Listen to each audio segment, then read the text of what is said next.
All right, we can go ahead and get started. Good afternoon, everyone. My name is Alyssa Steele, and I am the Events Director for the South Region at the Foundation Fighting Blindness. I would like to review some logistical details for today's session. Today's session is being recorded and is available in closed captioning. To activate the closed captioning, please select the closed captioning at the bottom of the interface. If you are using a screen reader, please be aware that the controls are at the bottom of the Zoom interface. This control bar may collapse when not in use. If you prefer to prevent the controls from auto-hiding, go to the settings within the Zoom platform, select Accessibility, and then select Always Show Meeting Controls. All sessions during conference will be recorded and will be available to view at a later date. Before we begin, I'd like to encourage you to be social with us.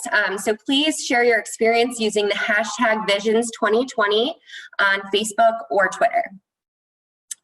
I'd like to welcome you to our Mix and Mingle session. This is a Stargardt group.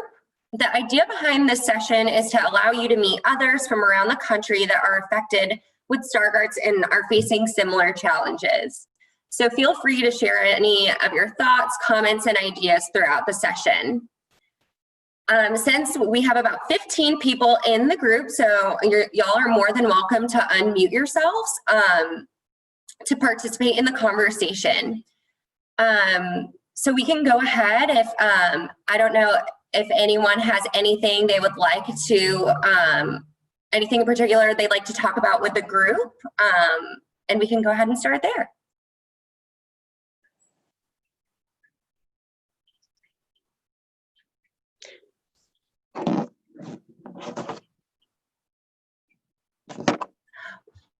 Well, we do have some icebreaker questions to get things going. So one of the first ones that we always like to ask that I think is really helpful to talk through are, what type of challenges do you feel that you face with Stargardts?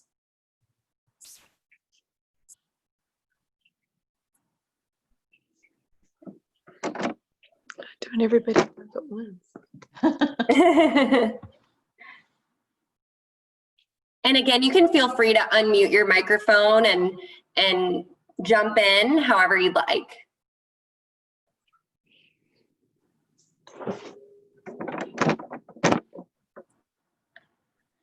Okay, I will jump in. Oh, go ahead. Oh no, please go. Go ahead, Marcia. No, I don't have Stargardts. I'm gonna start the video here. I don't have Stargardts. My daughter, who is in her mid-30s, finally, after being diagnosed with some sort of mysterious cone rod dystrophy when she was 8, they finally nailed it down. She's married with 3 children, living in downtown Seattle, has her own licensed massage therapy business. She's incredible. But what we're facing now is just sort of the hopelessness of the whole Stargardts thing. She's becoming very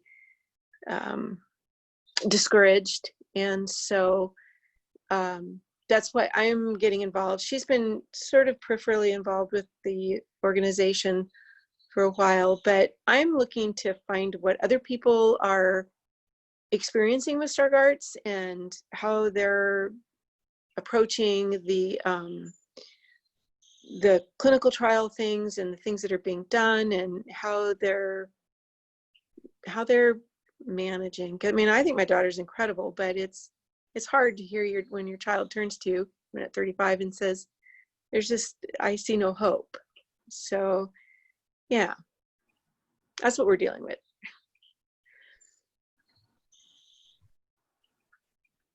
Thank you so much for sharing. Does anyone, have any advice or thoughts to give Marcia and her daughter on how to kind of navigate this situation? I don't have that, but Marcia, we live in Bellevue, so we're not far from Seattle. I would love her contact info because I would totally go to her for a massage. She's amazing. She's really good. She's in Magnolia. Okay, nice. Is this Rob? Rob and my wife, Rebecca, yeah. Oh, Yeah. hi. Well, we talked on the phone the other night with Michelle. Okay. Yeah. Yeah. Hey, yeah. So why don't we introduce ourselves too? So yeah, we aren't affected either, but we have a son who's 20 in college, who's was diagnosed when he was 16. This is our third Visions conference, and definitely this is one of the more valuable things. So I'm looking forward to hearing from you all and meeting you all.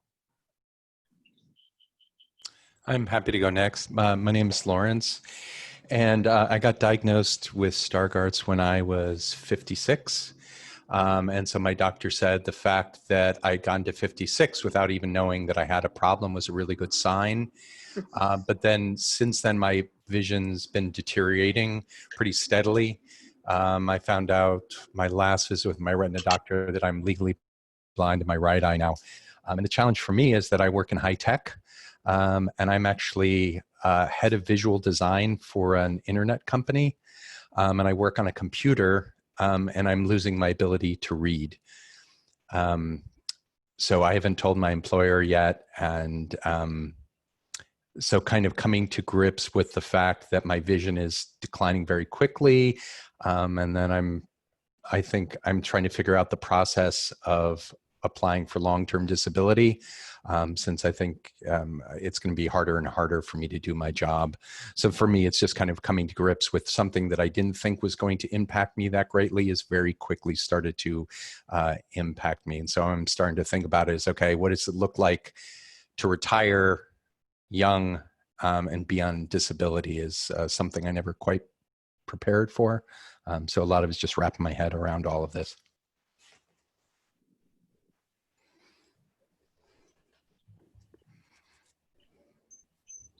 I think we could go around and do introductions if that might help, and you can introduce yourself and you know what brought you to this group and how you heard about the foundation.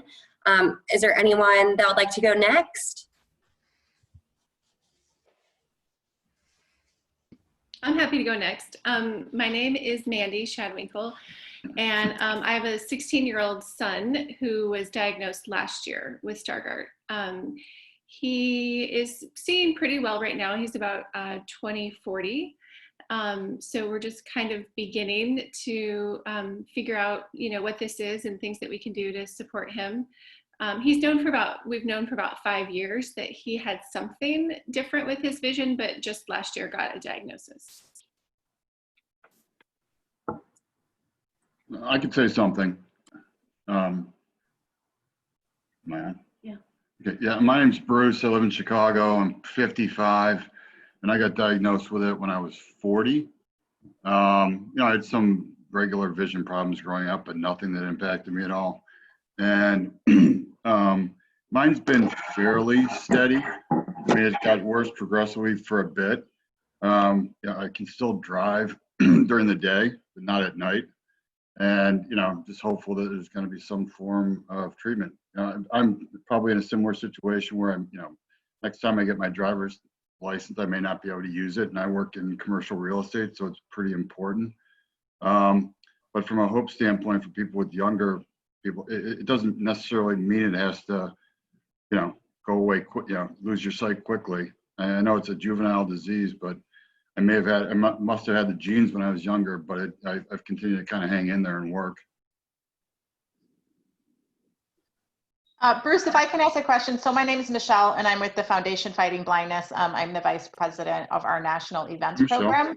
And I just happen to live in Chicago too. So where in Chicago are you? We live in Wilmette. It's about 10 miles north of the city.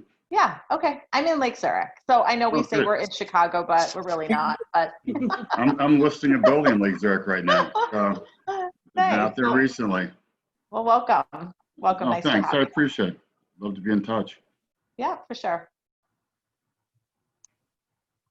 I'm Dana. I was diagnosed when I was 14. I just turned 50 and I live in Southern California.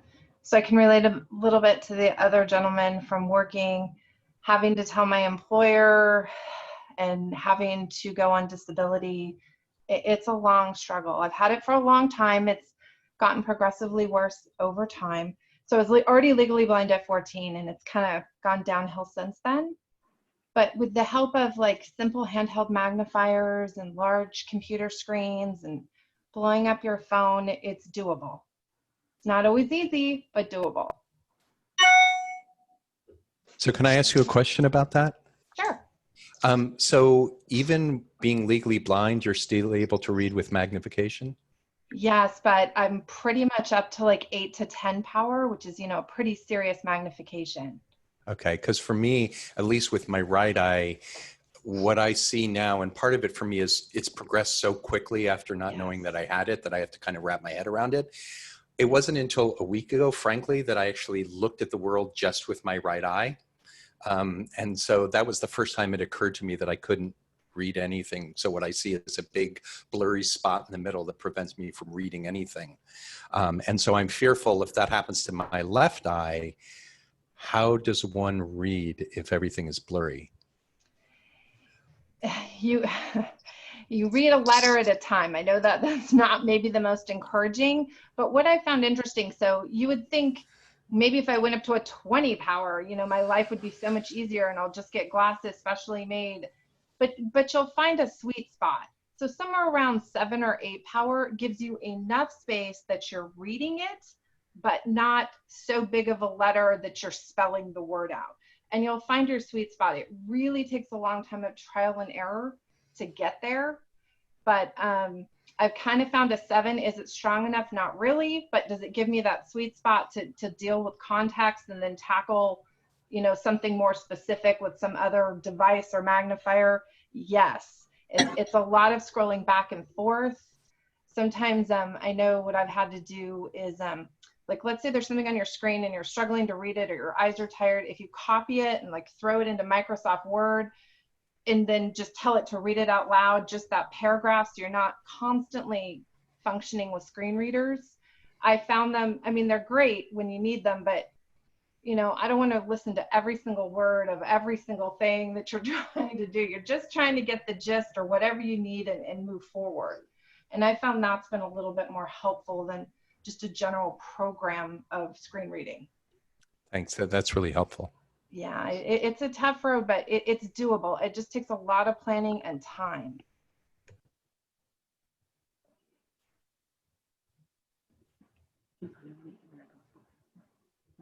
I'll go next. So my name is Adrienne and I'm from Jacksonville. I was diagnosed with Stargardt disease when I was 11 years old. I was already diagnosed at that point. Or I'm sorry, I was already legally blind by the time I was diagnosed. And I'm 38 now.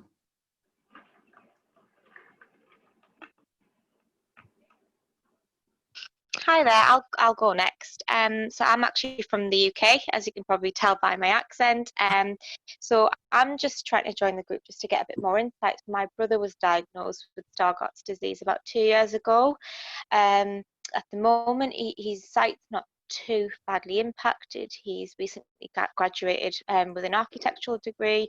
But obviously, it's an area that you know, we haven't got too much knowledge on, and I just really want to get a feel and a bit of an idea of what it's like to live with such a disease and how I can best empower him. I'm trying to be the voice of positivity towards him. I never want to let this hold him back. And yeah, it'll be just really great to join the group and get some insight. Welcome from the UK. Thank you. It's almost bedtime here. I know, yeah, a big time difference for sure. Yeah, definitely. I'll go next. Sorry, was somebody else going? Oh, no, I think, is it Miss Wells? I think I'm gonna unmute you. I see you trying to speak, but your mic is muted, so hold on one second. Oh my goodness, that's when my vision didn't work. I'm sorry. Yeah, I was trying to go next just because we started international, and my name is Irina, and I'm from Ukraine.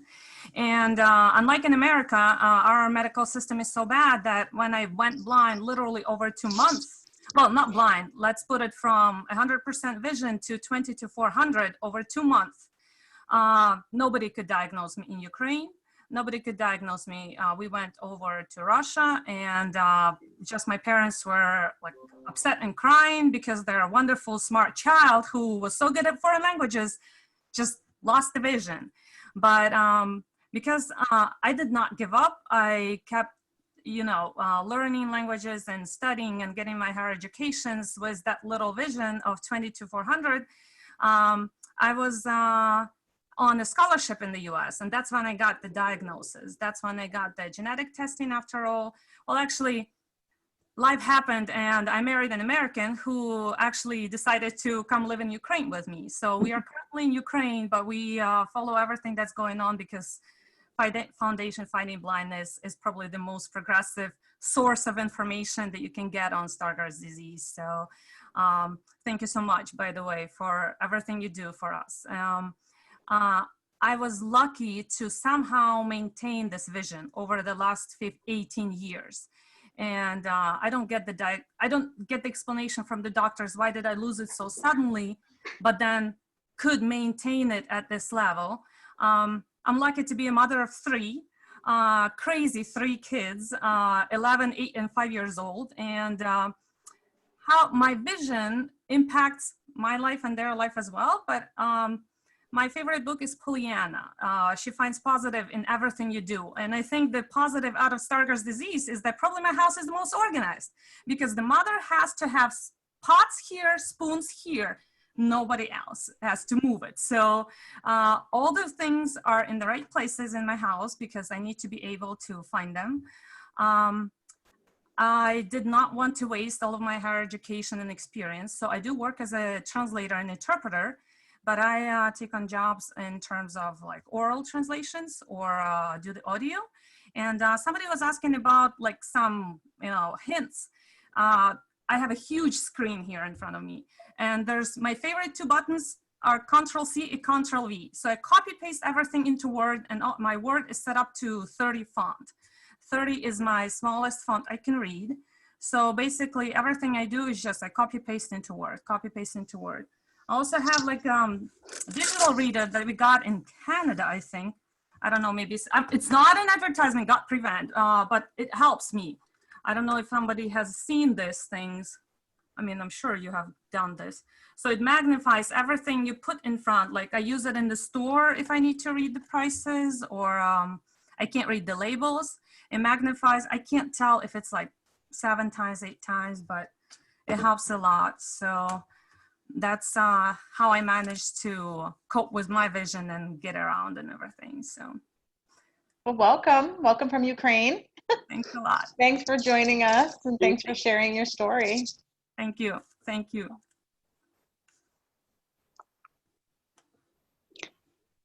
I'll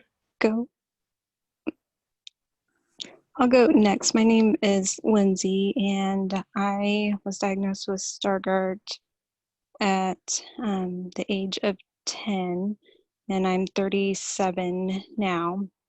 And I have a really progressive form of it, so it went extremely fast then, and then it's just kind of slowly progressive now. I'm around 20, 1,000 in one eye, 20, 1,200 in the other.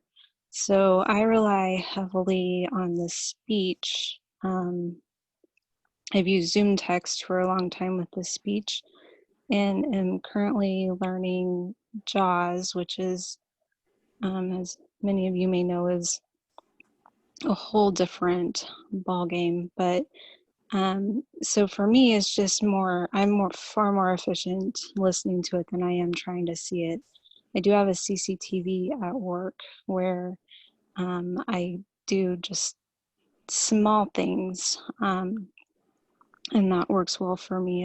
I don't know what the magnification is, but it's pretty significant. And I invert the colors, so it's light on dark background, and that seems to make it easier, kind of pops out more for me. And I use voiceover on the iPhone to listen to everything, and that is super easy to access emails and text messages and everything. And I would mention that I use pretty regularly, and it's a free app called Seeing AI that has, they call them channels, so it can do short text. So if there's something, I come to a door somewhere and there's a sign on it, I can't read it, I just pull that out and it will read it aloud. There's a channel to document scanner to read a document, and then color ID and currency, it'll tell different, even in different denominations. So that's what I use. Lindsay, it's Michelle. Can you repeat this? What was it? Seeing what? Seeing AI. So AI. AI stands for artificial intelligence. Yeah, I think that's made by Microsoft. Yes, and it's free, and I mean, it's not perfect, but for free, it works extraordinarily well. Michelle, or I'm not sure, Alyssa, so at the last Visions conference, one of the sessions was about using specifically an Apple iPhone, and how many different programs and things are for blind people. And I found it really helpful. Our son has an iPhone and that's what he uses. So I don't know, is there any way to get, I know it was 2 years ago, but is there any way to get transcripts of that could be made available? Because it was really helpful. Or is there a session this year? I'm not sure if there is this year. So I know which one we did a technology session in San Diego. There was 3 different speakers. I know exactly which one you're referring to. And Ed Summers was one of the speakers. So let me check. I know we had, I mean, those sessions were video and audio recorded, because I do recall that was in the main ballroom. So we can definitely check on that. Ed Summers is doing a pre-recorded session, but it's not on using Apple. He's doing his session this year that he pre-recorded for us is on speed reading. So that's available on the pre-recorded, on the website under the pre-recorded sessions. But yeah, I will. That's also a great topic. Like, I don't know for anyone else, but that's how our son, because he listens to everything, he has it sped up. So it's not, it goes it's by 500 words per minute as opposed to. Anyway, he's found it really helpful. So I don't know if anyone else wants to maybe try that, but it sounds like Ed's got some good content. Ed Summers is awesome. Well, you know, with Apple, there's a couple things that I use that I just learned about, and maybe everyone already knows this, but on text, if you put 2 fingers at the top of an iMessage text and pull it down, an audio reader will come out and read a series of texts that are there. I find that pretty, reading text is, first of all, I'm old enough that I'm so old that I don't really like texting, but it's nice to be able to just, put your 2 fingers at the top and pull it down and it'll read off, 5 or 6 texts in a row. And then if you press the home button 3 times, Zoom magnifier will show up. You just click on it and you can magnify anything with the iPhone. Awesome. Anyone else like to introduce themselves?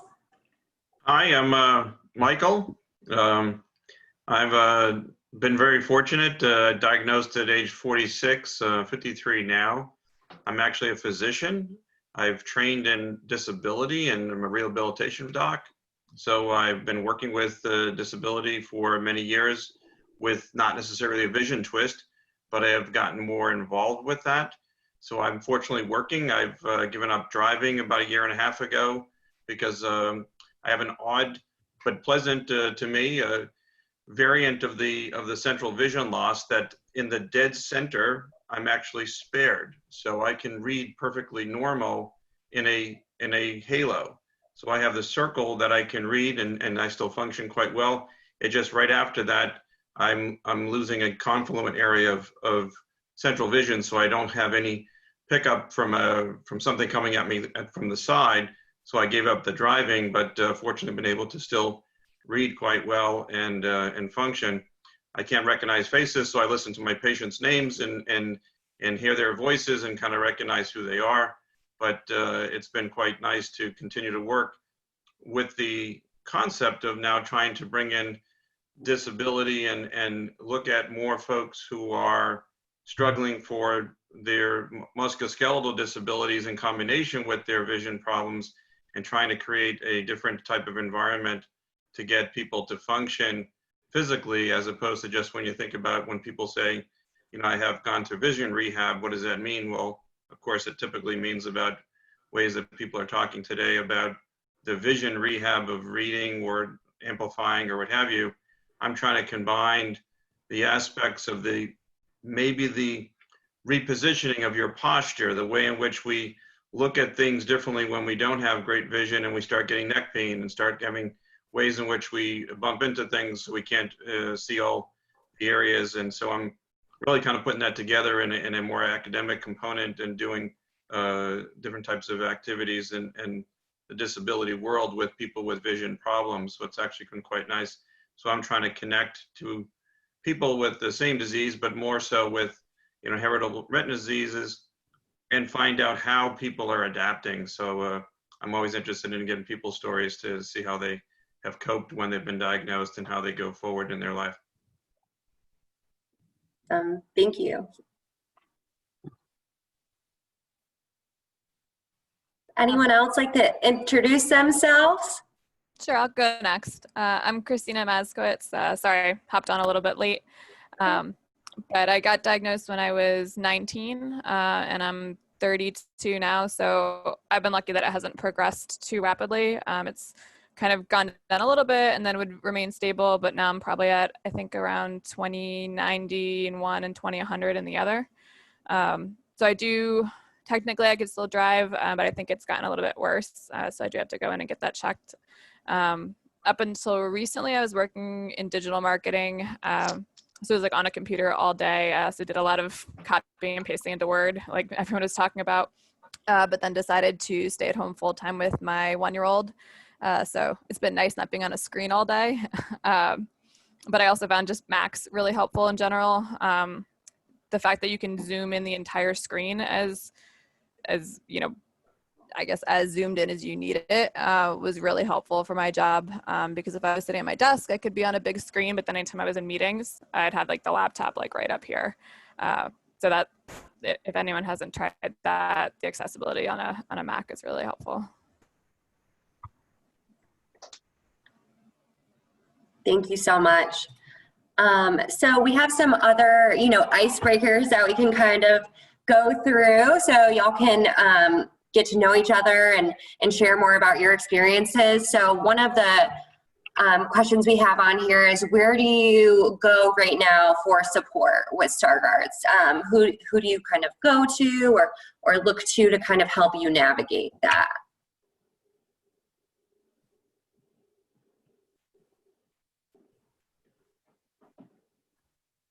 Any family or friends that help you, or you feel you can confide in about these maybe challenges you may face?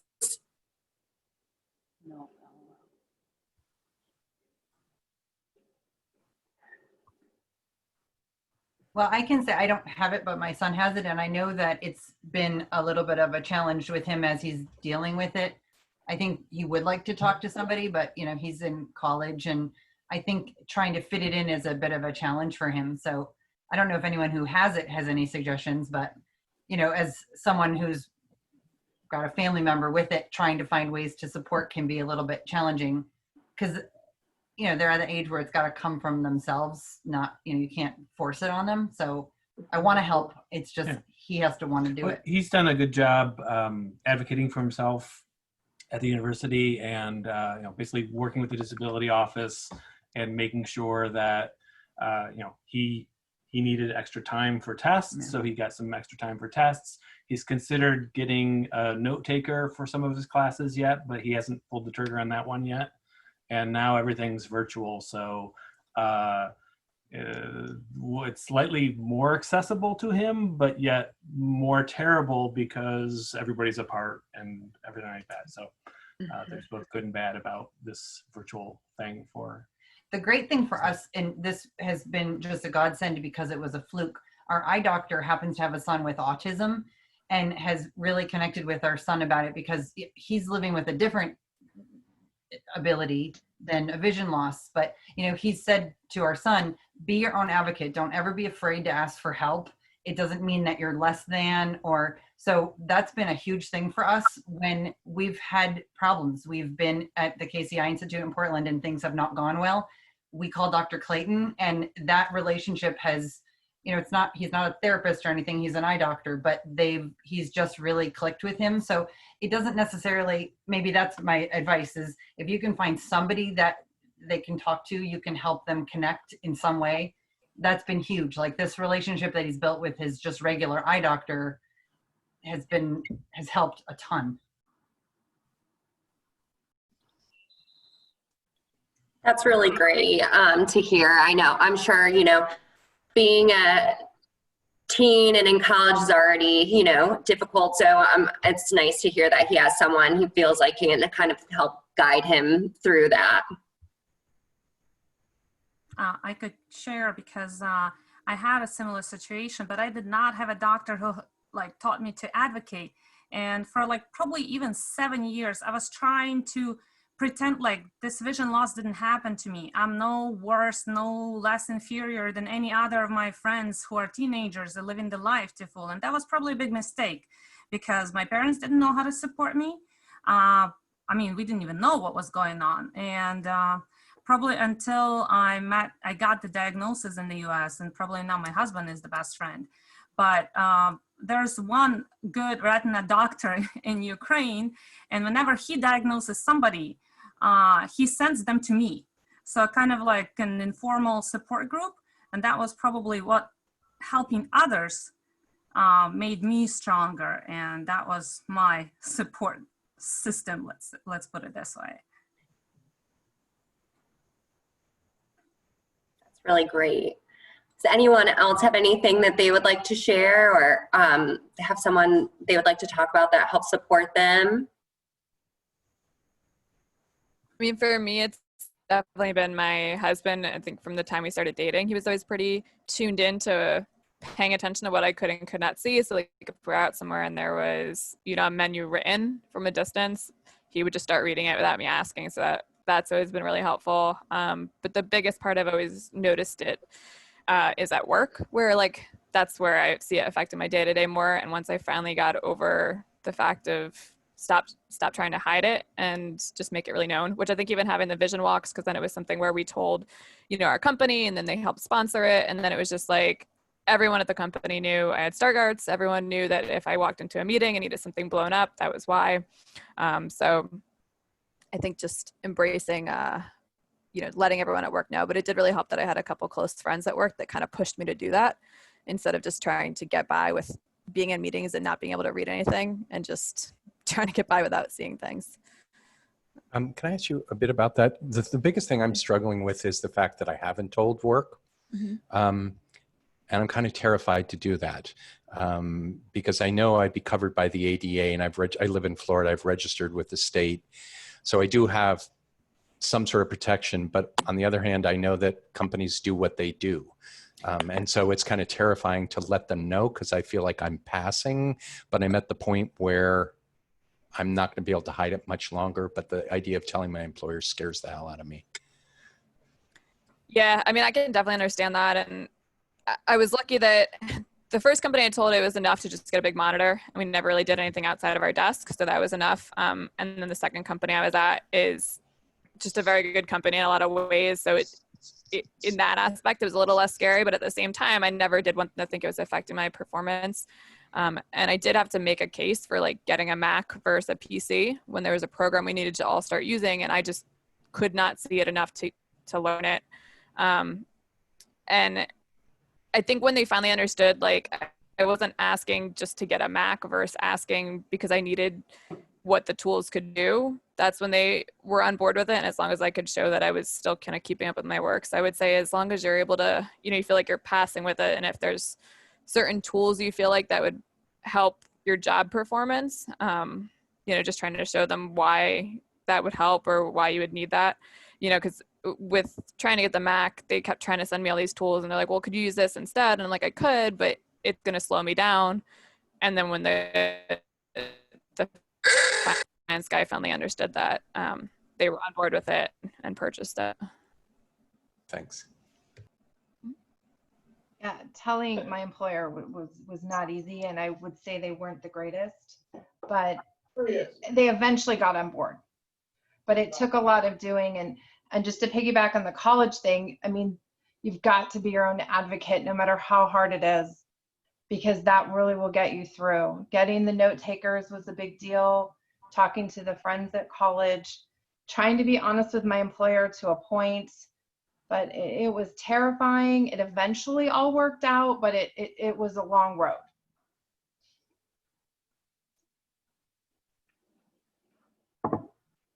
I can speak a little bit to the importance of being a good self-advocate. Julie is a small business owner, and there's the Washington State Commission for the Blind. You know, they market that they're going to provide XYZ sorts of things, but getting them is a whole other issue. And she's fierce. She's tiny, but she's mighty. And she has really, I mean, to the point where she gets on the phone and says, do you mean that I have to come down there and hand walk that piece of paper across the hall because it's taken you guys a month or more to figure out how to move that piece of paper from this side of the hall to that side of the hall so that I can have the things that I need to do to be billing and managing my business. And she's absolutely fearless, and has had to be that way in order to get the services. She lives in Seattle, but she prefers to treat at KCI, which is where she started when she was young. And when she asked her doctor's office for a referral to Casey because her insurance wanted one, the woman said to her, well, if you can afford to do that, then why are you getting these services? It's these kinds of things that, especially young people, I think she's just really risen and stood up to it. But it's hard and it takes a lot of energy. She has a strong marriage partner, and her children have, we've all, I mean, since she was 8 or 9 years old, we go to a restaurant and somebody starts reading the menu out loud. It took me a long time after she wasn't living with me to stop doing that to my friends who don't have vision loss, but are just so in the habit of reading out loud. And she's, I don't know, if I could say anything, she recently was certified to be a yoga instructor.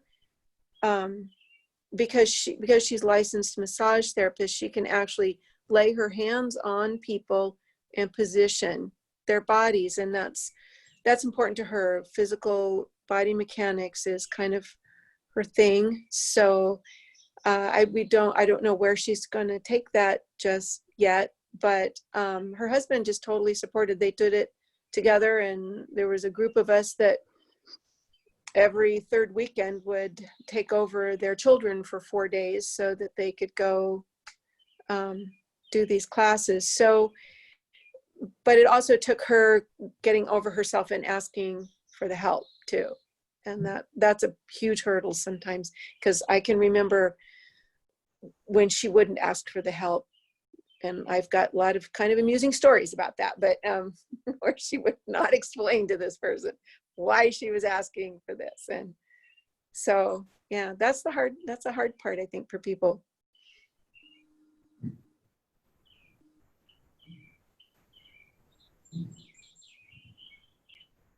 Well, back on the technology side, I know we were talking about a little bit about the session from a few years ago about technology. And I just wanted to pose a question to the group, and maybe we can share just what kind of apps are you using on your phone that you're finding very helpful? I know, Bruce, you talked about to zoom in on the messaging and how it'll read it to you. Is anyone else using any other apps every day that kind of help them navigate things?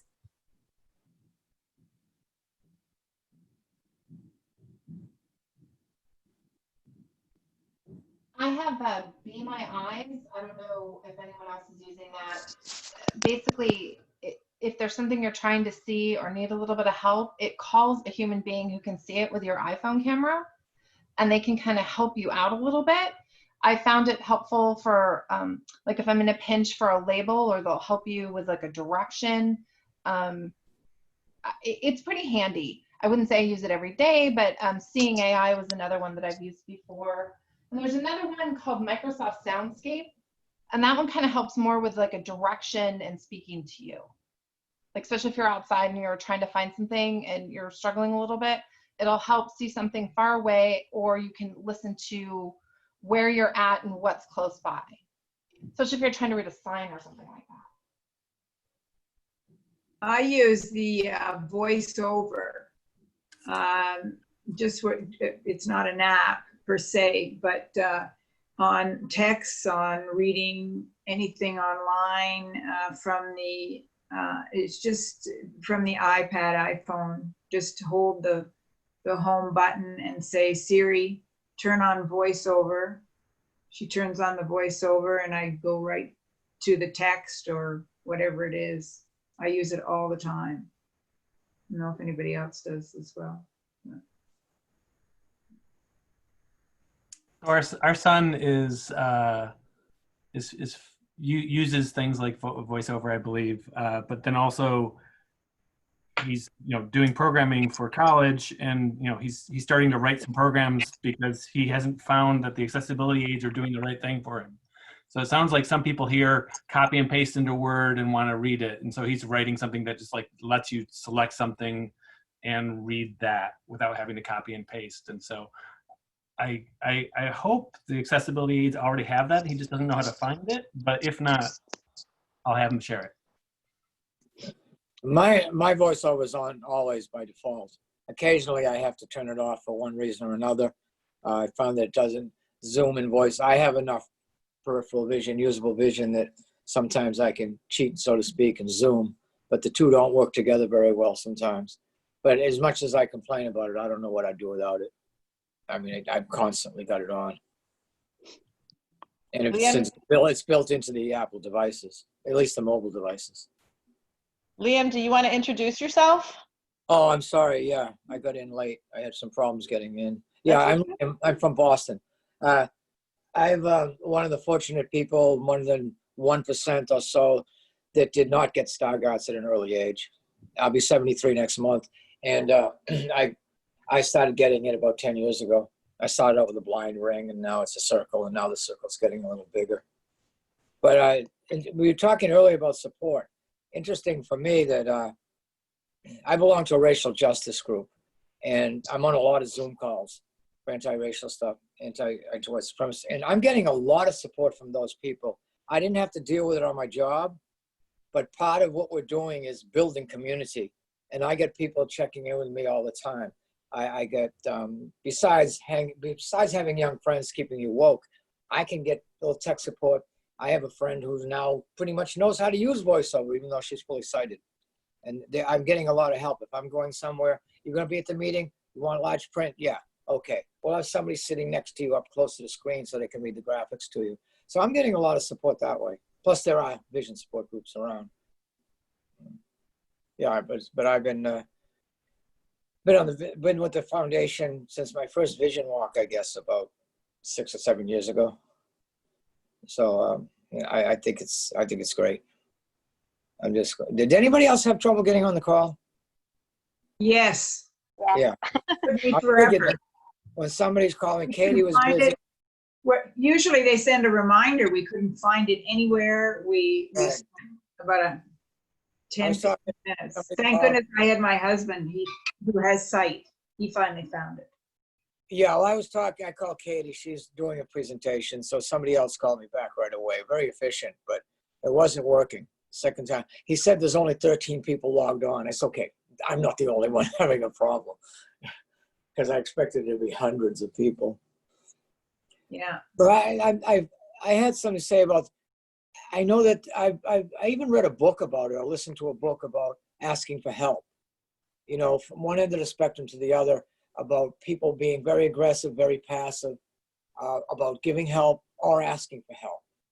And I know it's difficult for some people, but I just know if I'm going to be engaged with them in any way, if I know I'm going to be seeing them more than once, I just let them know right away. If for no other reason, say, hey, I know this looks strange, but if you see me looking up on top of your forehead, that's how I see your face. So they'll know. I'll just let them know that I can't see something. But yeah, people, I hear that a lot. It's difficult to ask for help. I don't want to, but if I'm in a store and I can't read something, I'm going to ask for help. Or I'm going to ask somebody for a sign. It gets weird. Hey, could you tell me what street this is? Oh, I'm not from around here. I said, it really doesn't matter where you're from. Could you read that sign for me? No, I had an experience. I was traveling to Europe for work in January before the COVID crisis, and my vision is changed significantly since January. But back then I could still see a lot better, but my glasses broke literally in the airplane, and I was connecting through a European airport, and I couldn't wear my glasses. And so I had to ask people to read things for me. And it now looking back, realizing this is something I'm gonna have to get used to, it was actually kind of realizing it was like a trial run for what's coming.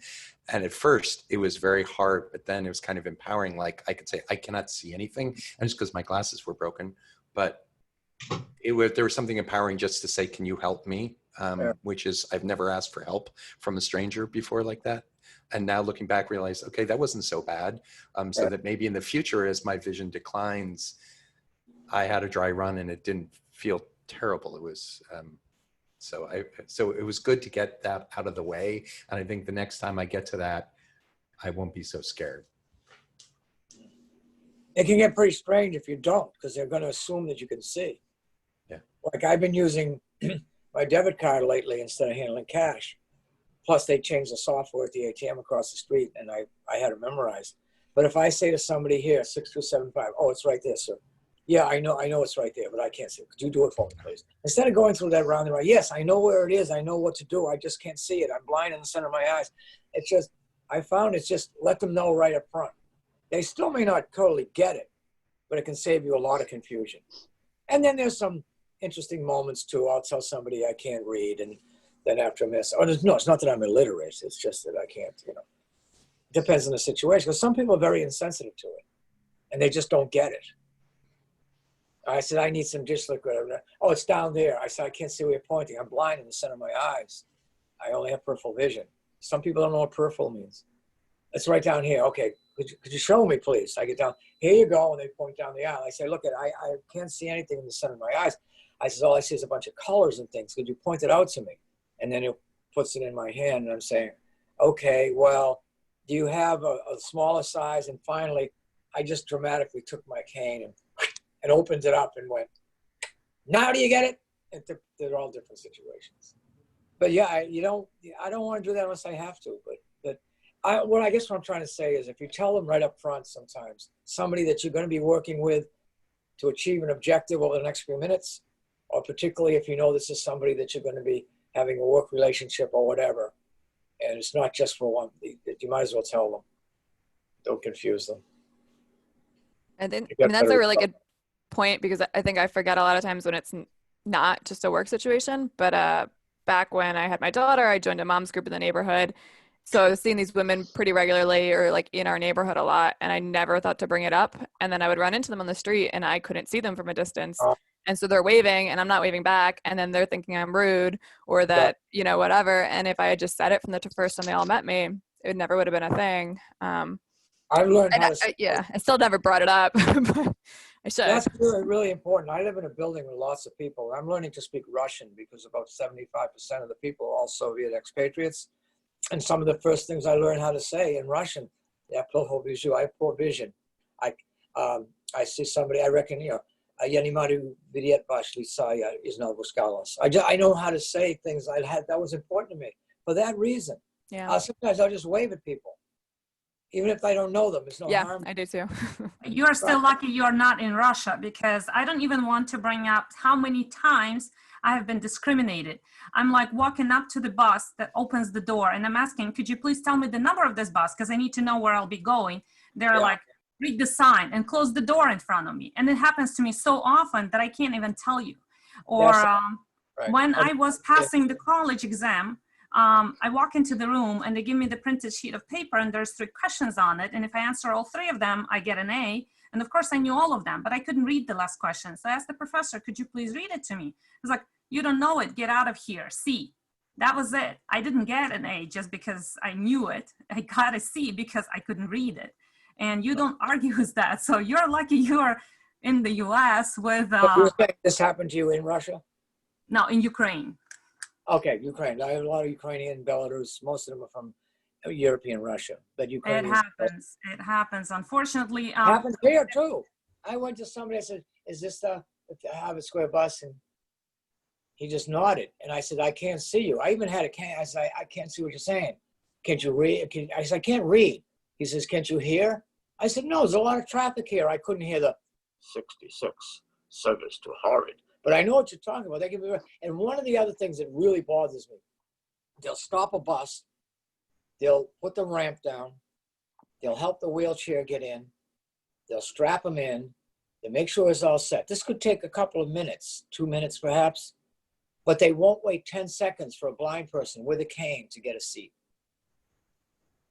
That's just a lot of discrimination. It's just a lot of trouble even within the disability community. But yeah, we don't get the same attention and respect that other disabilities do. And I get dramatic about it. I have more vision than they realize. I'll pretend to be, oh, wow, grab them. What the fuck? Why don't you let me sit down? You know, just to make a point. So I do, that is a question. So Liam, you use a cane. Does anyone else with Stargardt use a cane on this call? Actually, I haven't been, but I'm getting closer. Oh. I was training with it. There was too much stuff because I could see more than they thought I got. Yeah, I would like to. Is anybody else using a cane? Or? Yeah, so I use a cane. I do. I still have enough. I'm getting very, very close because I've got a lot of pretty good peripheral vision, but it's shrinking. I'm sure most of you know the term, the PRL. No. People know that. Preferred retinal locus. The way I describe it to people, it's the brain is actually harvesting the information from a different part of the eye where normally it doesn't pay attention. As a fully sighted person has, you know, an entire field of vision. I've got a pair of like safety glasses with no prescription, and I got one of my volunteers to put two pieces of tape right in the center. So the people who wouldn't know me, they put these on. Oh, so this is how you see the world. And I say, yeah, now stare at the tape. Because if they move their eyes up and down, if I do that, that's what I'm telling them. If I were to do that, the tape is, so to speak, moving with my eyes. So I'll tell them to keep looking at the tape, and I hold something big up. Oh, you'll recognize this as Russian. And I say, now read this. Don't move your eyes off the tape. Just keep looking straight ahead, and they can't do it. So that term I learned was preferred retinal locus. So I can see, I've got a spot, preferred spot. So if I'm looking at someone's chest or their left ear or their right ear, I can kind of see their face. But if I look up on top of their forehead, it's really there. I think it's something similar to if you have a stroke or cerebral accident, whatever, you can like burn new neural pathways in an adjacent part of the brain to move your arm. So I'm seeing in a part of the eye, not with great detail, no depth perception, but I can still see to get around. But it's the next time I lose a little more vision, I think I'm going to be using the cane. I just got training with it once and I put it aside. For the other people that are using canes, do you use them because your vision requires it, or because you want it to be a signal that you have a visual impairment? Yeah, I'm getting to that too. Yeah, so I use mine because my depth perception is really poor. So I'll have trouble with curbs or with stairs. And I'm also really light sensitive. So if it's too sunny, and I live in Florida, so if it's too sunny, I'll have trouble seeing stairs or curbs when I'm outside. But I do sometimes use it just as an identifier, depending on where I am. But I don't use it all the time. So I do go around a lot without one. I'm curious too, did pretty much everybody first get the onset of Stargardt's when they were, there's a reason why they call it juvenile macular degeneration, because I was told that I'm an anomaly to not really seeing it until I was about 60 years old. I was 56 when I was diagnosed. Oh, okay. I was in my 50s too. Oh, okay. So maybe it's not as uncommon as I thought. I was 40. No, it's not uncommon, but we probably had it. Well, it wasn't affecting my life. No, that's it. It wasn't affecting. Right? No, I mean, I'm guessing I only got diagnosed because I went and I had an eye doctor. I was getting my regular prescription who saw it and didn't tell me, but asked me to go to a retina doctor. So I'm guessing I could have gone years later until like just recently where it's dropped off to the point where I can't see in one eye. I think I could have made it to 59 without having any idea if I hadn't gone to a retina doctor. I have the same experience. I just happened to be at an optometrist in my 50s, and she said, let's do a field test. And then she said, oh, there's something wrong with the field test. You better do it again. And then she looked for it. She thought I had cancer. And so I would have, if it would have been the same experience for me, I probably wouldn't have known about it for another 10 years too, as well. You just cope. Well, I guess what I meant by knowing about it was seeing the effects. Like there was no blank spots or anything. I just wore a regular mild prescription. If I put on my last pair of glasses right now, everything in the periphery will become crisper. But so what? If I want to look at it, it's going to disappear. But I just wore a regular prescription until one day, just before I was living in Detroit, I was looking up at a light over the highway and it wasn't there. I moved my eyes, it was there, and that's when I realized I had this little blind spot. But I didn't even notice any kind of symptom until, I want to say I was about 60 years old. You know, I think for me, looking backwards, I realized there was lots of indicators that because I couldn't tie them all together, like somebody told, I found out I was colorblind in my early 50s, or partially colorblind. I realize now that's part of the Stargardt. And there was lots of little things that I struggled with, like clumsiness and a lot of things for a while that all to me now make complete sense. That it was, my vision was declining, but it was still good enough that I could read, that I didn't realize all these other impacts. So I think I'd probably start experiencing things related to it in my 40s or maybe mid 40s, but it didn't get to the point where it was demonstrable. And now I'm tying everything together. Yeah. Right. That's the same experience I've had. Is there, I'm just going to throw it out to everybody. Do you see a noticeable change for any particular reason? For instance, if you have been outside in the bright sunlight for a while, do you notice an appreciable change in your eyesight? And is it permanent or does it come back somewhat? Are there any other indications, any other things that you notice cause a decline in your eyesight? I wear a cap or visor always when I go outside. Even now, just a lamp in the room, if I put my hand over here, I get a little bit more vision back, the light shining into my eyes when I get on the sun. I'm totally blinded by it when it's low in the sky. So I always wear a cap or visor when I'm outside. Anybody else notice, I'm talking about causing a decline. I know that if we go, almost all of us need to wear sunglasses. Some people wear two, and a hat and all of those kinds of things. But do you, and even being on a computer, somebody mentioned they were on a computer all day long.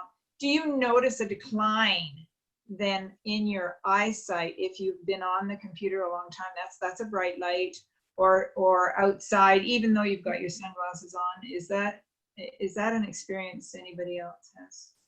Yeah, could I please share? Because yes, bright light is really hurting my eyes. I cannot be outside. And actually, I don't know if any of you get it from an American doctors, but my doctor here, he is really like keen on retinal diseases. And he told me that my sunglasses have to be green, dark green lenses. And as much as I tried any other just for cuteness, still green is like the best, and it like as dark green as you can get. It helps so much. My eyes don't get tired with dark green lenses, and they have to be polarized. It's like a must thing that my doctor told me, and I found it helpful, but I cannot be outside for more than a few hours.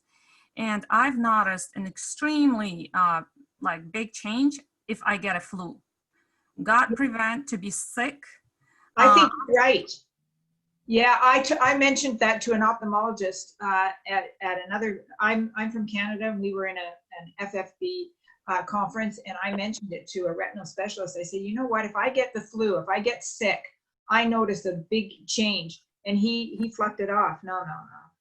Well, there's someone else. Yes, I agree. Actually, I've seen some study. It must be American study. Come back.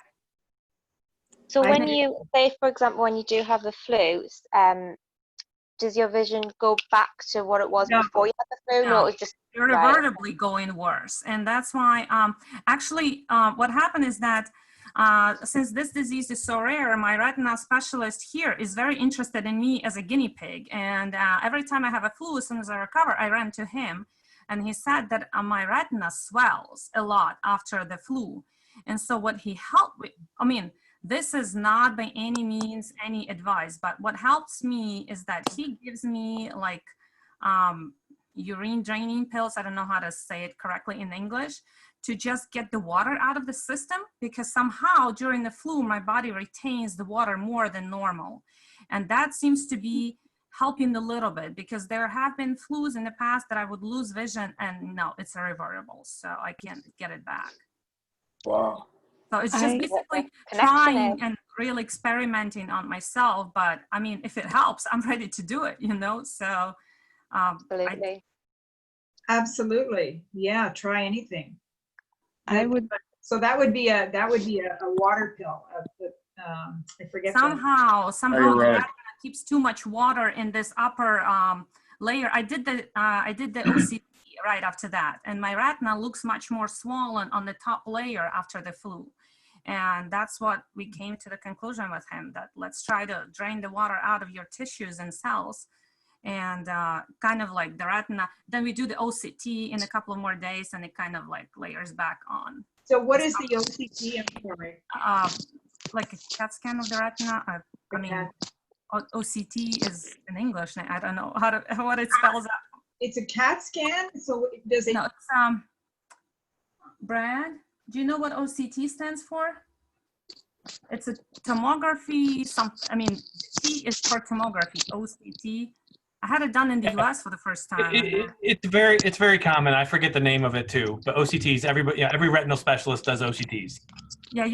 Imaging? It's imaging. It's imaging. They call it. And then you get this 3D image of your retina on the screen.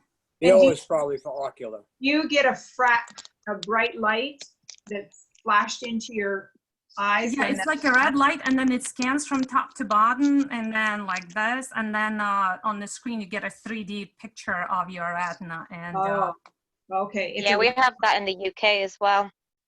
It's a red light. It's not a bright light like you're taking a photograph. Yes. No, it's different. The photograph is different. The photographs is really, they take the picture of the front of your retina, and then you get the yellow and orangish type of image. But the OCT, is it a red line? Is it a red line that just goes up and down the screen? Yes, and Yeah. It's called coherence tomography. Someone just sent a link to it. Yeah. The T stands for tomography, but OCT, ocular something tomography. Yeah, the O would be for ocular. Yeah. The C is for coherence. Thank you. Ocular coherence tomography. Correct. Yeah, if you look at your chat, I just sent a link to something that talks about OCTs. Thank you. Has anyone noticed the dilation drops? Like you feel like your eye never quite recovers from that your vision's just kind of stuck in that dilation? Sort of like sunlight, but from the dilation drop? I didn't hear you. Can you repeat that? Sure. I notice I experience a lot if I have my eyes dilated. I feel like my vision gets worse from the dilation drops. It never kind of corrects itself over time. Sort of like standing looking in the sunlight for an hour. It's what it feels like, but I feel like every time I've had it dilated, my vision goes down a little bit. Does it go back? Yeah. I agree with you. I think sometimes visiting an optometrist, I come out worse. For me, it takes like a good week for the dilating drops to their effects to go away. And I don't know if it's because the effects go away or I'm just used to it by that point. I have a hard time just waiting a few hours, but a week, whoa. Does anyone else experience like pain? I know all eye doctors will tell you, you know, Stargardt's doesn't hurt, eye diseases don't hurt, but do you find that your eyes like physically hurt? Not just like an eye strain, but they hurt? No. How do you mean hurt? Like a sharp pain or an ache? Or it's like an ache. An ache. Where? At the front of the eye, the back of the eye? It feels like your eyeballs are too big for the sockets they sit in. Even though they're not. They're not swollen. They just have a real full feeling. But did you check for the eye pressure? Eye pressure is normal. Huh. That isn't my experience, but when you get tired, I get it's sore. But anybody else have a pain? No, just the strain from constantly trying to see what I can't really see. If I just close my eyes for a few minutes, it'll relieve. So I think that's what it is. Probably all the muscles. Yeah. Straining, trying to see what I can no longer see. I have a question about computers. So I work with computers and I work remotely. So all I do is sit in front of computers all day long. And I'm wondering, at the end of the day, I'm absolutely exhausted. And I think as it goes with the decline and how much harder it is for me to read and how much work I have to put into it. But the one thing I'm wondering is, could I be exacerbating the issue by sitting in front of a computer all day? Like, could I be doing more damage this way? Or is it just normal eye strain because I have to work so hard? That's a good question. I've heard both. I've heard that the blue light from the computer is damaging to your eyesight. And I've heard a suggestion from an optometrist, a low vision optometrist, who said to wear yellow when you're using the computer. I have some yellow glasses like that. I don't know whether they help. I have no idea. But I have heard, yes. How do you feel? Do you feel your eyesight has declined because of being on the computer all the time? It's hard for me to know because, like, for instance, I mentioned I didn't realize that I didn't have vision in my right eye until last week because I never cover my right eye. And I think what happens is, as it's been dropping off gradually, I don't notice it till an event occurs that forces me to look at it. So it's really hard for me to tell if it's the computer's doing it, but I know that I'm getting more and more tired by the end of the day. One of the things that helps me with the computer is that the bright light, I mean, I'm very light sensitive, so that may be part of it, but I invert the colors. Like on the Windows 10, you can just, it's just built in, you can invert the colors. So it's dark background with light letters, and that dramatically decreases the amount of strain. And the other thing I wonder is that light is damaging, especially in Stargardt, because the toxins build up with light and we don't remove the toxins. So to me, I think also having less light coming from the screen is better, that it may prolong the amount of vision, preserve some of the vision. It's interesting. Some folks have been talking about like having to wear sunglasses. I never wear sunglasses because I desperately need as much light as I can to see. Like I can never get enough light. So I will never wear, I have not worn sunglasses just because I'm desperate to get light. And I the first thing I do anywhere is turn on a light. So I don't know if I'm rare in that way, but I need a lot of light to do anything. That's very common. We need a lot of light, but also it hurts our eyes. Mm-hmm. It's such a dichotomy, that we need a lot of light to do anything, a lot. And yet it hurts. It's damaging. Yeah, I noticed that one of the stages of decline where I wear the shades, I'd go into the store. It's a bright store, so I would leave them on because of all the bright lights. But then I'm finding that, oh, now I need to take them off because everything's a bit darker. When I have to take them off as soon as I enter the lobby in my building, and as soon as I get into the store. But I'll still, in the store, I'll always have a visor. I might just pull it down, lower it over my eyes to block all that bright lights. Like I say, we don't want it in our eyes, but we need the light. Yeah. Polarized lenses help with making things crisper, also easier to see. Yeah, that's what I've got, except mine aren't green. They're kind of a yellowish. You know, because even now, like my eyes feel better if I put them on, but we're indoors and you know, now it's darker. But it makes a difference. Yeah, just even, and my screen is always inverted too, by the way. Except once in a while, you look at a picture, it's like a negative. If anybody's, you know, those of us who are old enough to remember film with negatives. Yeah, but that's a good point. Just invert the colors. So it's a black background. You can even have yellow letters. Well, for something else, for people who need glasses or contact, like we have for our son, he has, when he wears contacts, we found UV protective contacts. So regardless, I mean, he always wears sunglasses outside. He must have a different light issue, but he was, you know, they do make them with UV on the contact that was, too. Yeah. I don't think he wears the contacts as often nowadays, but that was definitely useful in his first several years. Yeah. Polarization, that's not common anymore. Did you have to get it done specially to have sunglasses with the polarization? I know all the sunglasses, I think in Canada and the United States and North America anyways, all have UV protection. They can't sell them without UV protection, but polarization is a different thing. Yeah, polarization is different, but usually the brand Polaroid has a lot of them. They still make about half of their like lines are polarized.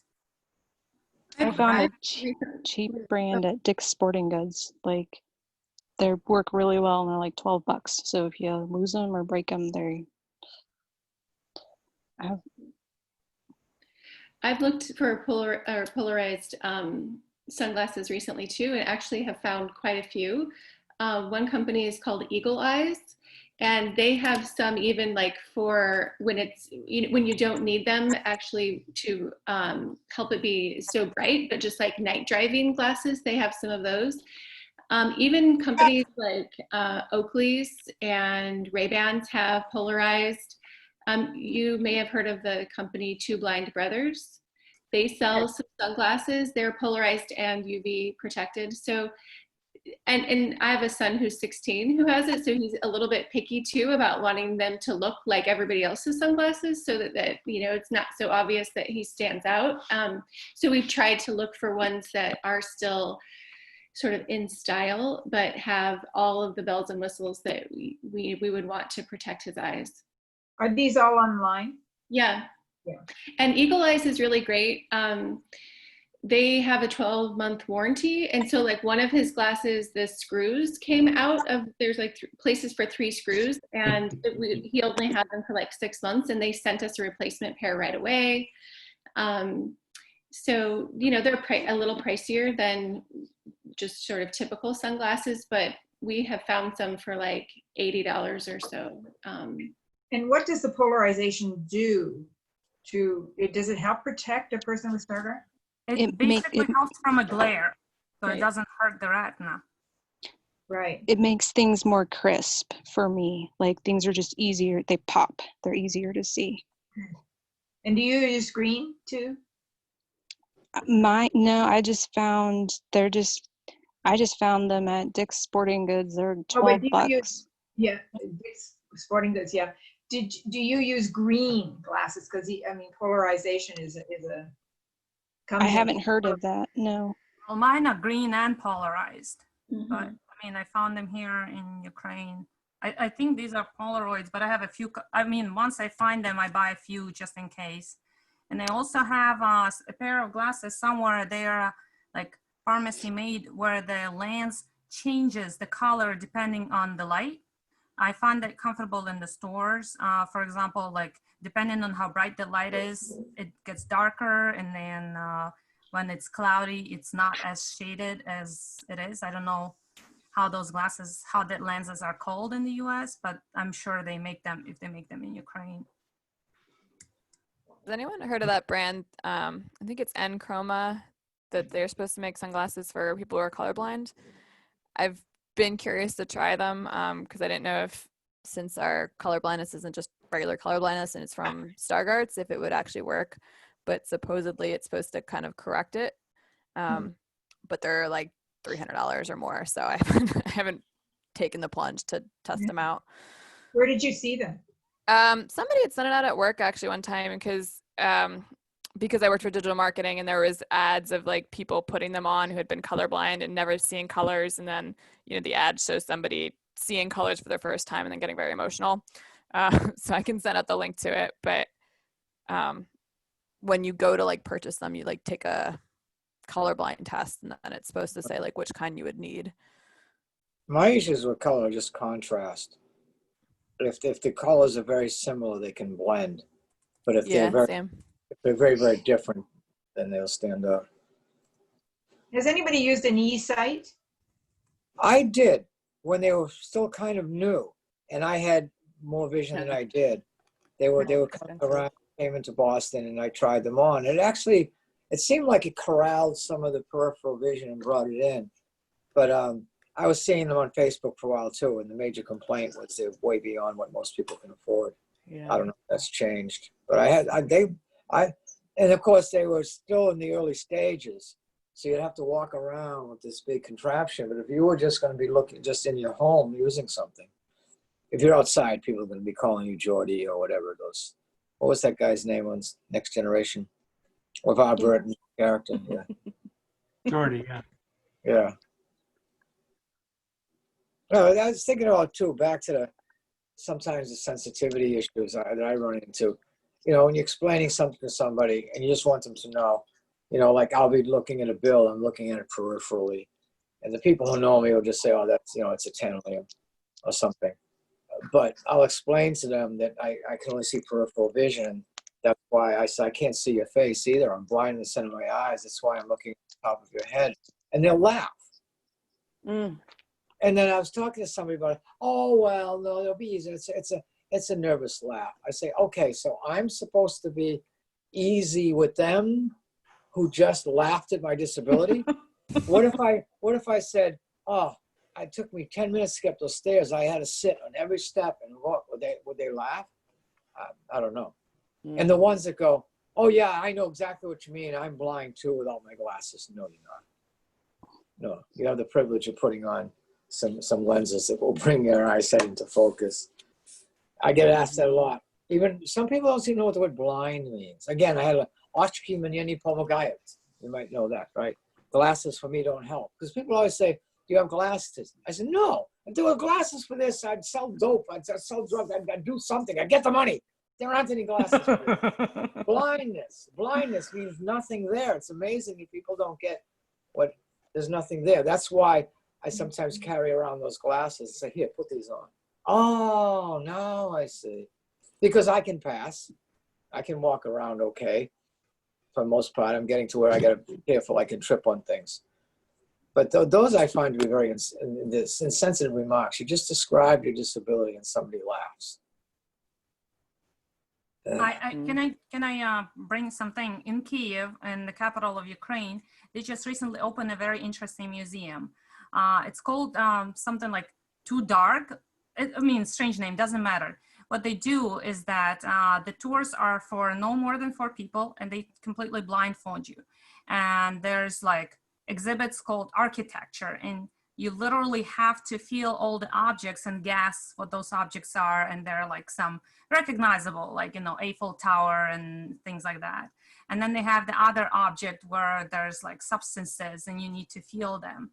And after an hour tour, you wouldn't believe how many people walk out with a completely different understanding of what it is. So this is a very eye-opening, oxymoron ironically speaking, but it's a very good museum.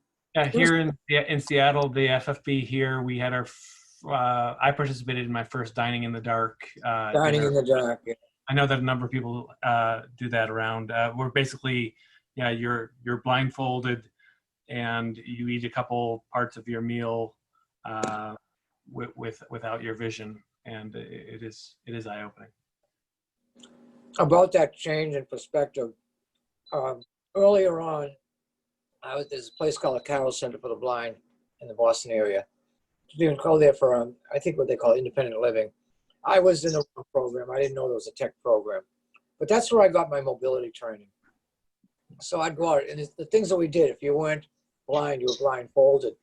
And when I went out for the first time, walking across the streets with an instructor, when I came back to the dorm and took that off, I had a very powerful emotional moment where I realized, wow, these people can never take their blindfold off.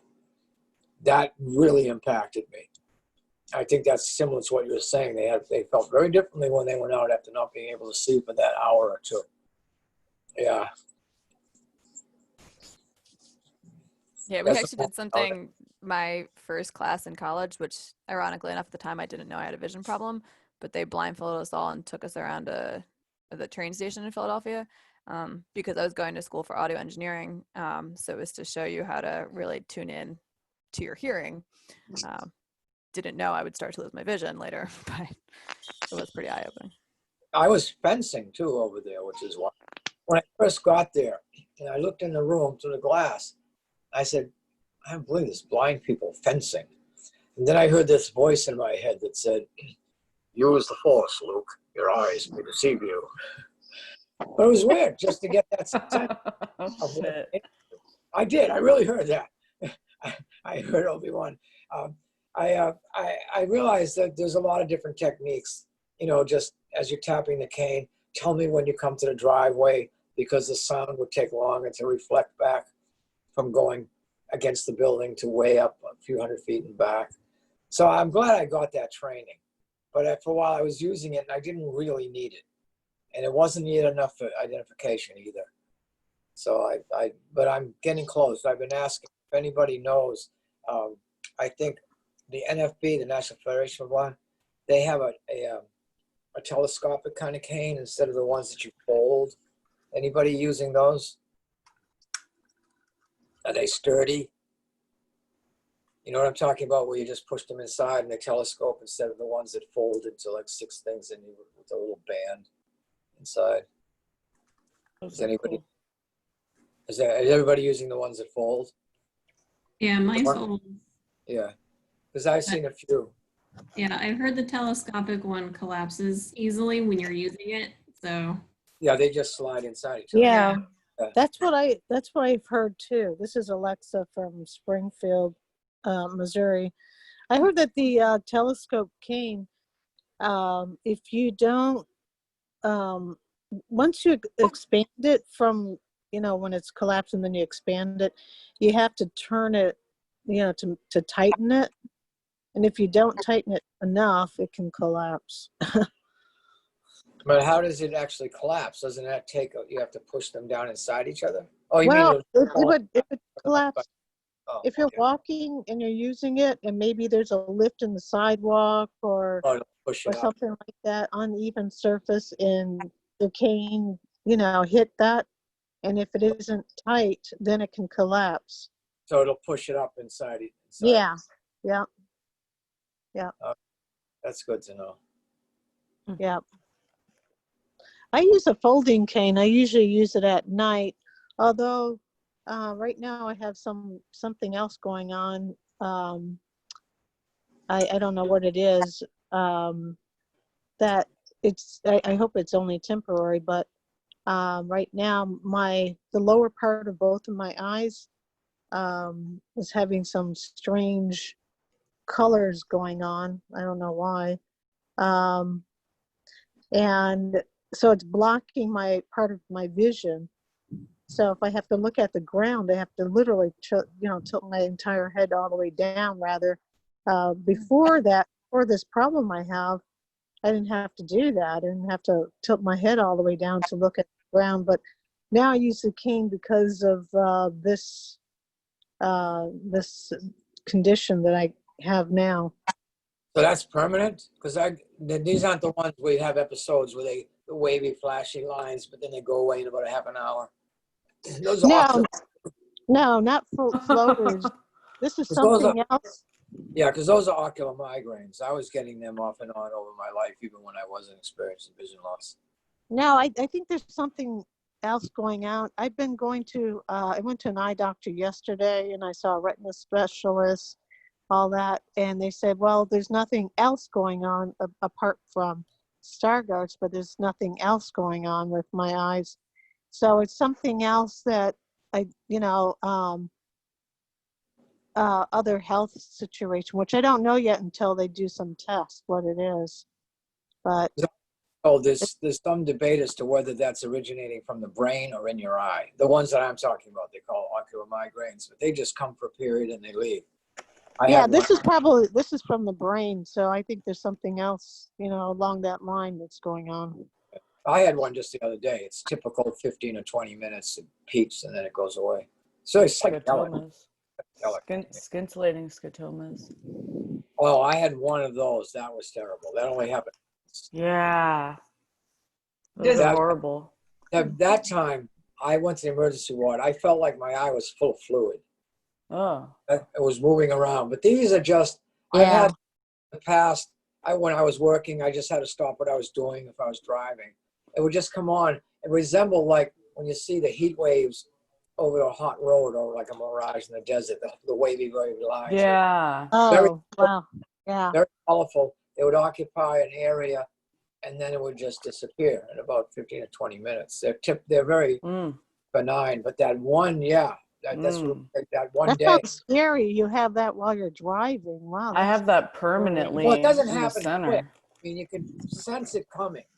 When you could tell, oh, here we go again. So you would have time to pull over and if possible, just sit. What I have going on, it just started 2 months ago, and it's in both eyes, and it's at the lower part, where your lower eyelid is.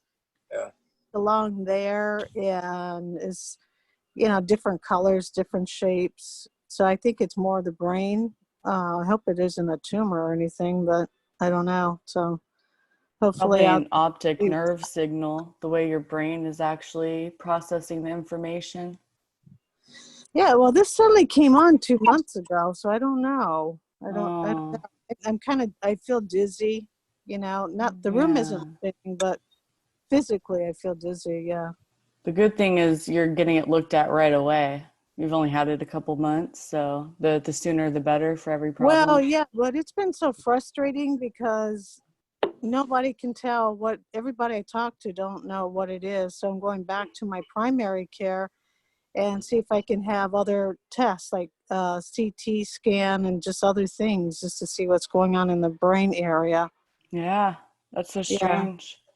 Yeah, it is strange. It is really. Yeah. As I'm talking to you guys, I'm seeing just different things in my eyes. Yeah. The kind of aura with the migraine that Liam's talking about. I have that permanently in the center of my vision. It's called a scintillating scotoma. It's really annoying. Some days it's worse than others, and it's kind of like Sorry, this is Sherry Carter, by the way. I just jumped in. I'm from Nebraska, but and the bad thing is about this, even when I close my eyes, I can. Even when I close my eyes, I can still see it. That's why I was thinking it was an optic nerve signal. I can see my scotoma always too. It's always vibrating. It's in the center of my vision, and we all have Stargardt's, but I have a rarer version where it's called bullseye maculopathy. So mine's coming in, and it looks like a bullseye. So I have like a scintillating scotoma. It looks like a ring of vibrating light, and that's where the blind spot is. It is always there. It's in the center, and it's really annoying. Yeah, I know it's going to go in about 20 minutes or so. Sometimes I'll just lay down and close my eyes and get into it. Well, see, that's what I mean. I do that before bed.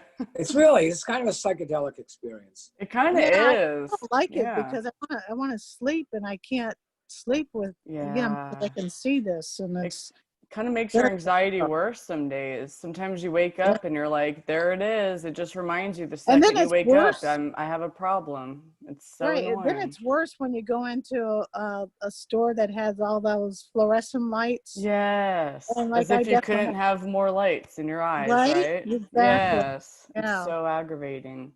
Yeah. It's really important too that we all wear sunglasses. And I do wear them. yeah, I just I remember the one guy who was talking, he said he works on computers. It looks so stupid. I'm 31 years old now, and I just started wearing those, what I call, no offense, but I call them the old man glasses, those wraparounds, those NOIR glasses.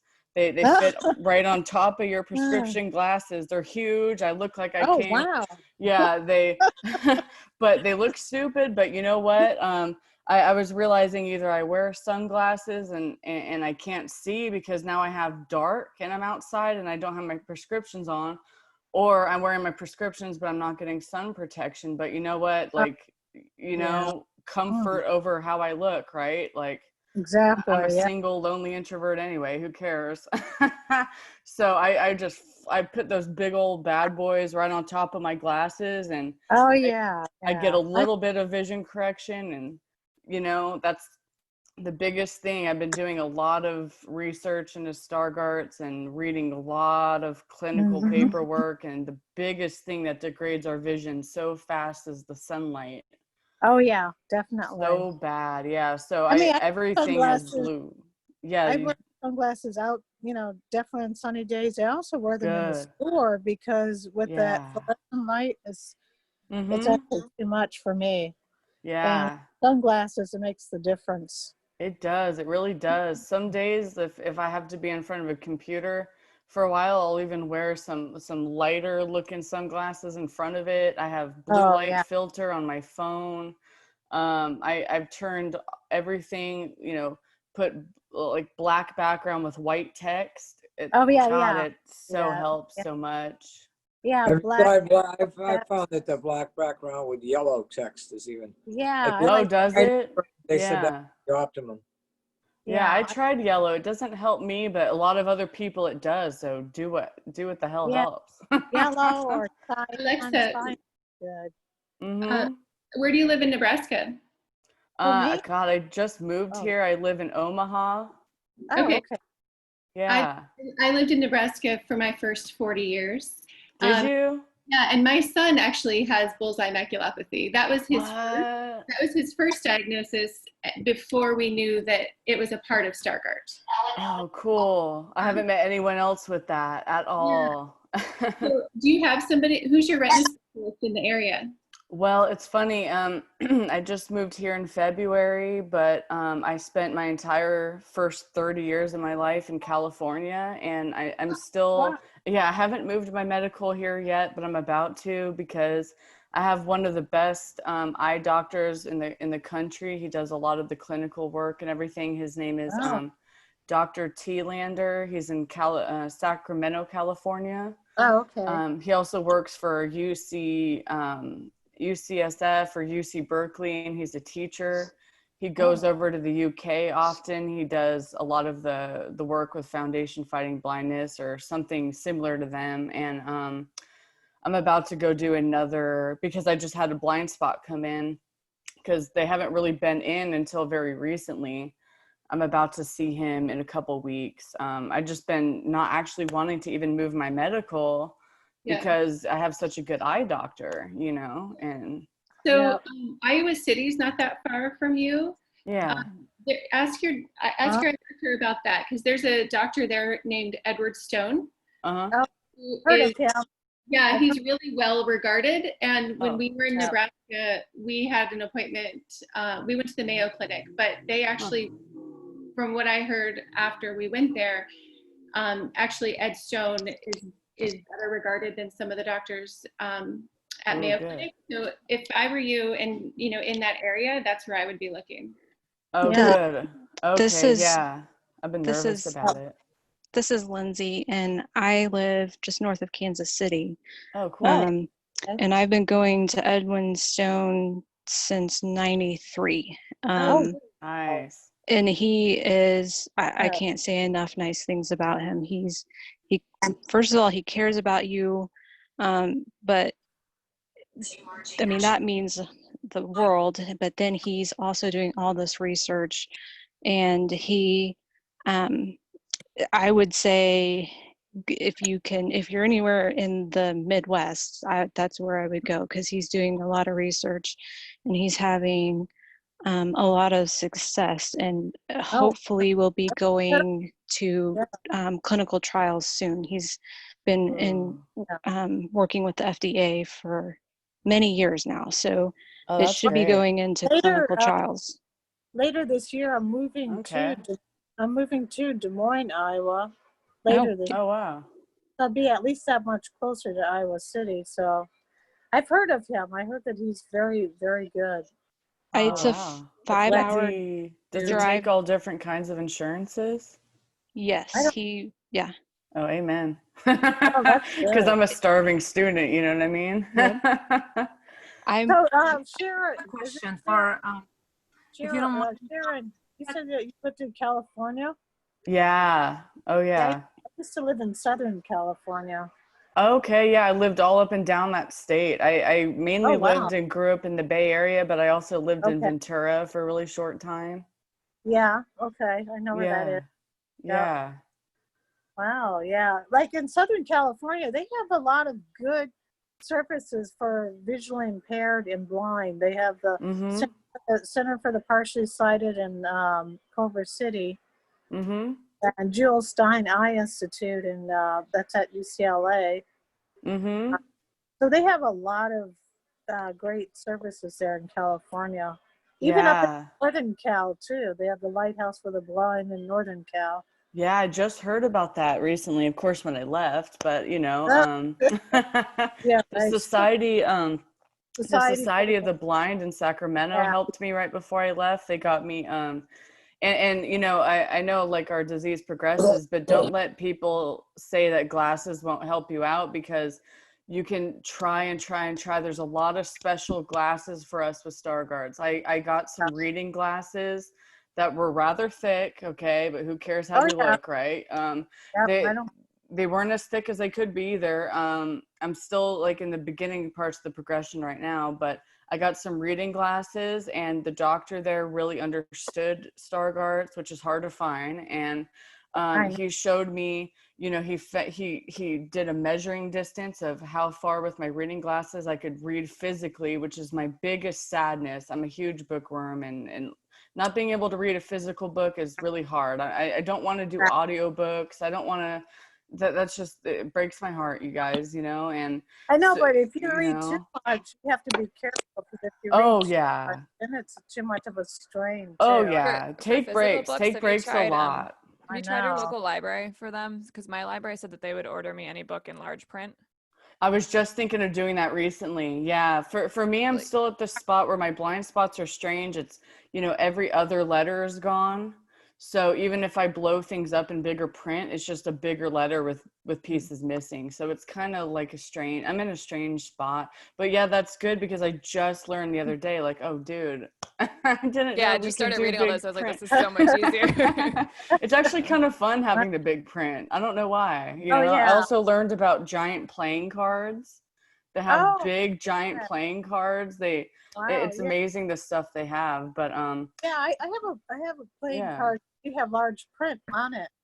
yeah, they're actually kind of awesome. But you know, you got to be careful if you're doing poker, because you can show people a lot easier what you have in your hand. Do any of you get digital books from Bard? Oh no, but I like Kindle. Love Kindle Kindle books. Yeah. Kindle Right here, we got Working School for the Blind. I'm sure. Oh, that's good. That's I'm good. sure there are other institutes, but like here's one here. Oh, that's cool. It just comes in the mail. You flip the tag over and send it back, and I've got the player. You just stick it in. I can get books from them all the time. Oh, that's awesome. Yeah, I have it on my cell phone. That's you cool. can download them directly from the Bard website, Blind and Reading. Oh, that's cool. But like now I'm enjoying actual book clubs. Oh, Because hell yeah. I've got for this racial justice group I'm in.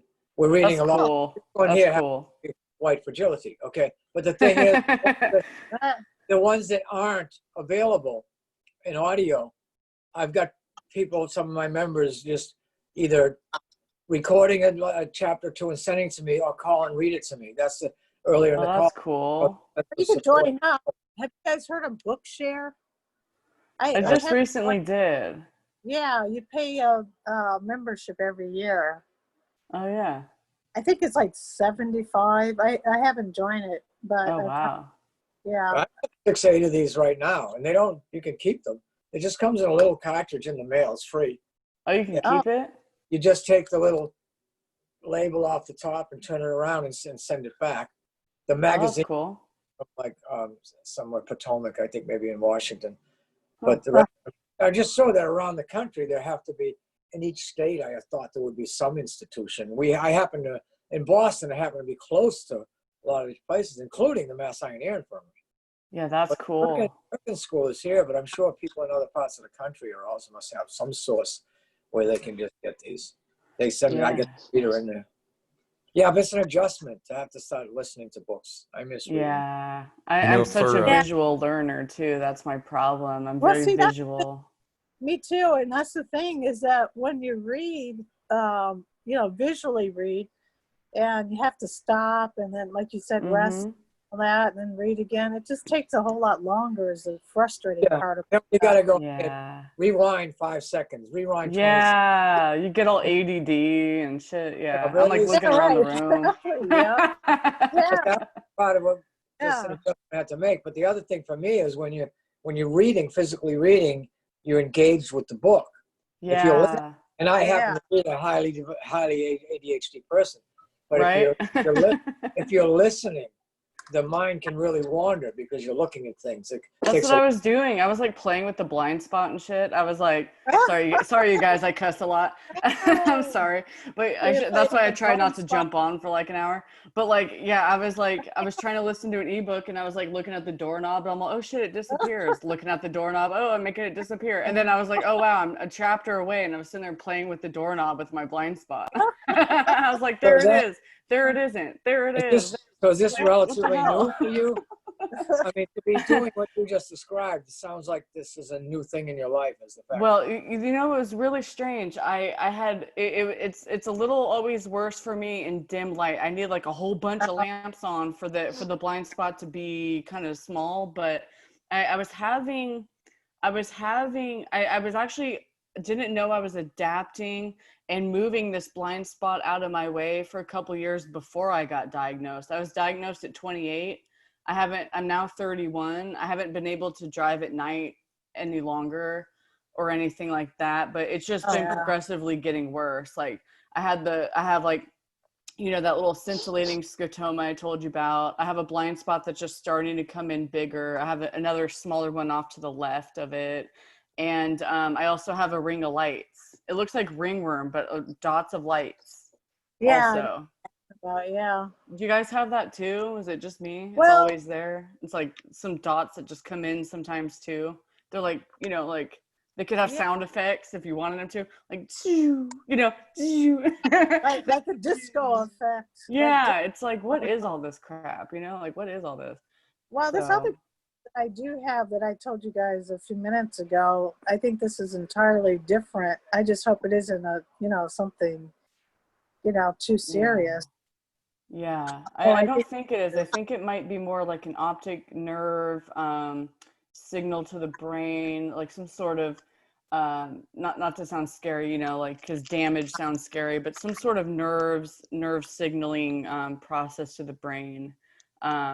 Which could be fixed with the medication, or it could be something like a nerve fiber that got damaged and it's just signaling off, giving you some weird. Well, the interesting is I saw, a doctor here in Springfield, Missouri, and she's a retina specialist, and she didn't even notice that. I'm surprised that she didn't notice. If that is, you know what I mean? If it is that, then so far nobody knows what it is. The thing that Sorry. I'm Oh, going go on ahead, Wednesday. dude. Go No, I was going ahead. to say the thing that's strange for me is because I can still work. I don't necessarily feel disabled, but the thing that's kind of strange is I'm a photographer, and I Oh, spend a lot of time with my cameras, and I can see landscapes perfectly. But what's yeah. strange is it's letters that are mostly disappearing for me. So Yes, I could that see is everything. exactly. I cannot read a menu anymore. I can't see PowerPoints, like big letters have disappeared. And I can read with a computer with all these settings, but it's so strange. It's not like I can't see the world. I can see the world. It's just letters that have basically are being removed. And it's a strange feeling because I Yes. can't say I can't see because I take pictures all the time, but it's Right. letters that I can't see. Yeah, I know comment what on you that too? mean. Like Yeah. right now. I also like photography, and I just was saying the same thing, but only 5 years ago to my doctor, that I can see landscapes, I can see my kids running around, but I don't see the letters. And I'm sorry to disappoint you, but you know what he told me? That it's my brain patching the puzzles Yeah. and the blind spots that I don't see, because my brain is like cannot live with the holes in the picture. That's why it's patching up the puzzles, and maybe those objects are not even there, but my brain like literally patched it up. And but he said that once in the letters you can see the real pictures. So Well, that's what my vision therapist said, is that normally the brain is reading words ahead, but that all of my energy is going into reading it letter by letter by letter because I just can't process enough information. So I can still read. It just takes an enormous amount of energy. And when I read to my wife, I'm like I'm a 6-year-old. I say the car went down. Yeah, you got, yeah, to remember, you guys too. And I think as you were saying about your doctor in the Ukraine, it's true, because with the blind spot, like, you know how we'll see one person standing in front of a wall, it'll be a blue wall, and then our blind spot kicks in and they disappear, and we just see a blue thing. That's when it kicks in. And just like what he's saying with the letters, we do see bigger pictures and landscapes rather clear, if I want to use the word clear. It's the details. We lose just the finer details, and letters are very fine. You know, they're precise, they're close together. So I think that's what's kind of funny, is like we lose words and stuff, but at least we could see the world, like the big picture. And it's kind of like a funny metaphor for our disease. It's like I think that's a big lesson for people with Stargardts, is like it's like, if it's going to teach us a lesson, it teaches us to see the whole picture. How about weird, huh? huh? Does everybody have trouble seeing I have faces? a really hard time with faces. Faces was the first thing. It's like I have to look at your right eye to see your face, but then your left side is gone. So if I want to see your then I have to look to the left side of your face. Is that how you guys see? I look at somebody's forehead, the whole face. Yeah, Liam, it was funny earlier when you were like, yeah, I have to look at your forehead, and everyone feels weird. That's exactly what I do. I have to look at people's foreheads. That's the place I go, because socially, it'd be very socially awkward. It So awkward. So I had I'll be looking at breast is not what I can.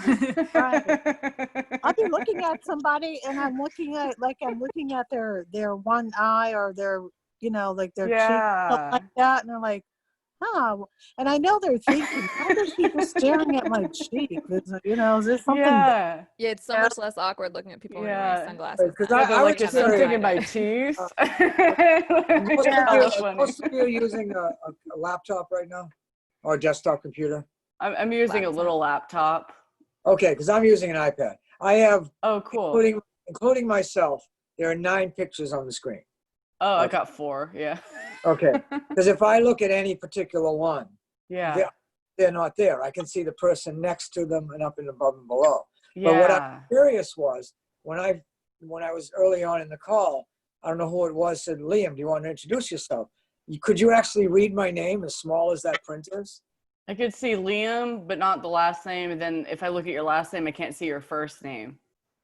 Okay, but you could. Like it's Flanagan. You could actually see it. Oh, yeah. That's letters. See, I can't see them anymore unless I zoom it Well, where I'm I'm wearing sitting, I my can't glasses and I'm actually I've been leaning really far into, I have to, I'm leaning close to my laptop. I'm pretty sure normal people would be leaning back in their chair, but Yeah, same with me. I'm I'm not. over. Yeah, and you guys are all inverted, so everyone looks like you got dirty ass teeth, but I know you don't. So one tip for anybody who still uses a monitor that helped me a lot, Oh, I good. mentioned that my glasses broke and it was going to take a couple of weeks for me to get a new pair of glasses. And I explained to the optometrist where I live that the biggest struggle for me was dealing with my computer. So I wear progressive lenses. And she said, well, what about computer glasses? And I said, well, I have the blue blockers.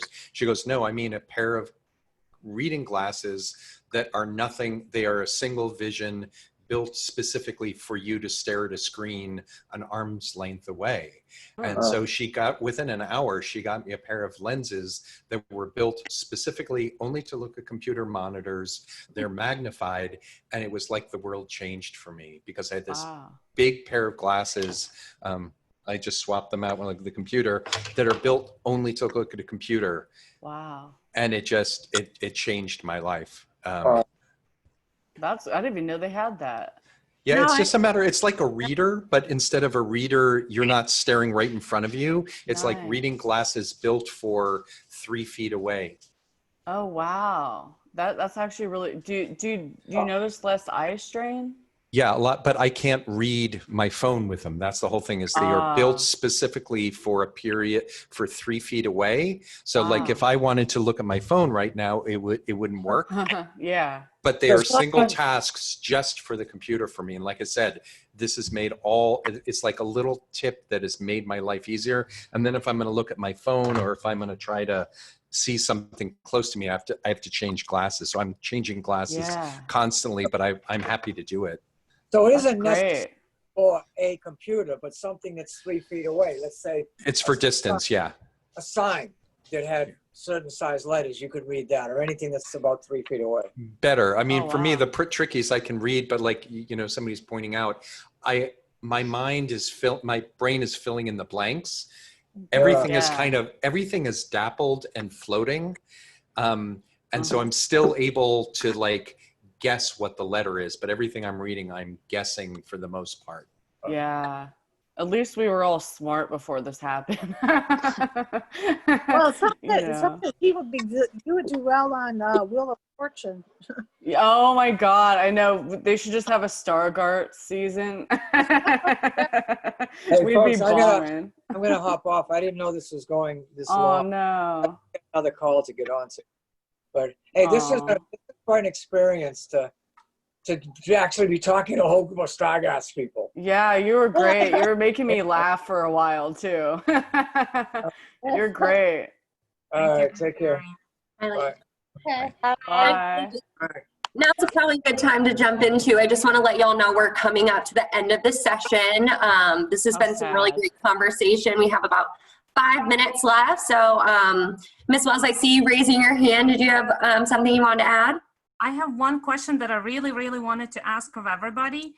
I think Sherry was saying that she's reading a lot of research and meeting the doctor. Did any of you get information from your retina specialist how bad vitamin A is for you? Oh, yes. Because I've found this on my own, some American studies. I think it was either San Diego doctor, because I did hear about this T-Lander doctor, and I actually cut down on carrots, butter, anything vitamin A connected. I mean, I did it on my own, but I wonder if any of you got this as an advice and recommendation from the doctor, because apparently did.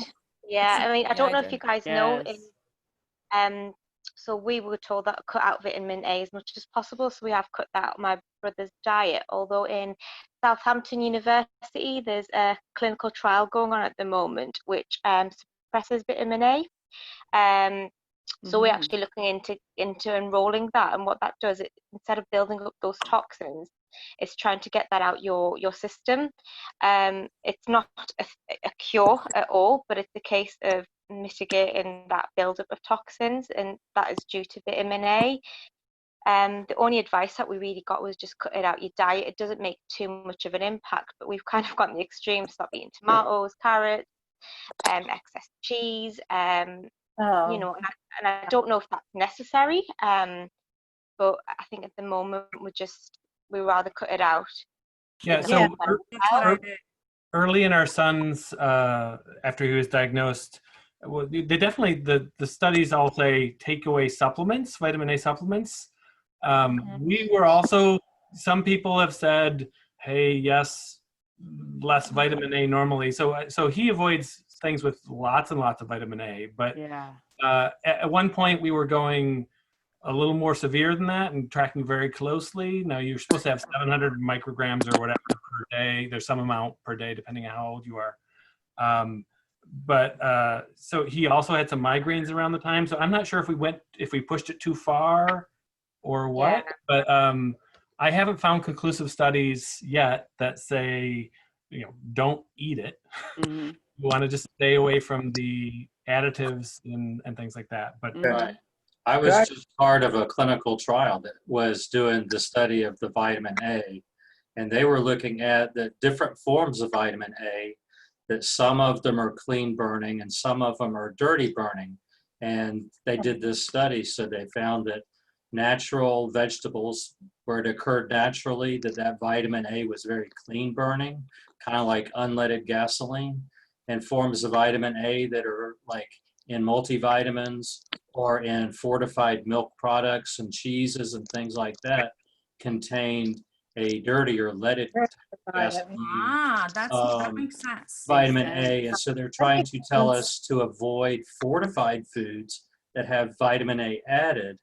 And also liver products contain high amounts of really dirty vitamin A. And so to avoid that, and there was some other food products that were on that list that we were supposed to avoid, but eating lettuce and carrots and fresh organic stuff is healthy for you.